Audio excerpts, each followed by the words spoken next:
Lonnie Palladino, Alignment and Movement Specialist.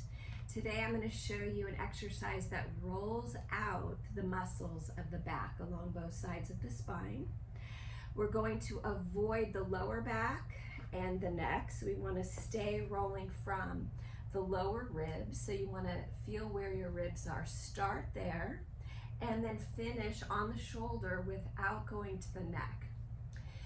So it's always great to roll out the back muscles. It helps with sore muscles. All the rolling helps with rolling out the fascia for circulation and hydration to the muscles. So put the roller sideways right behind you. Your legs are going to be in parallel. And you're going to roll back to right where the lower ribs are. Place the roller there. Support your head so that your neck does not become strained. You're just going to interlace your fingers, rest the weight of the head into the hands, and now engage your stomach to support your back and lift your ribs.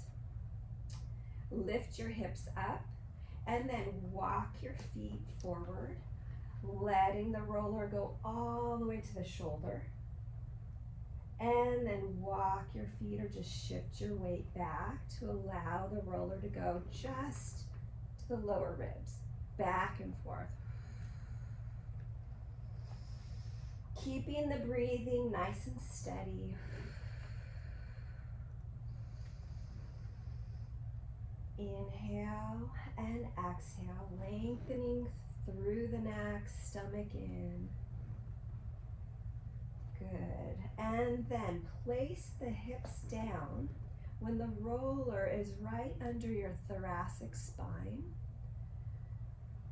Support the head, and then you can allow a little back arch to open up through the chest. If this feels okay to your neck, just keep your head supported in your hands. A few breaths there. And then when you're finished, exhale. Allow your hands to help move the head forward, stomach engaged to sit up.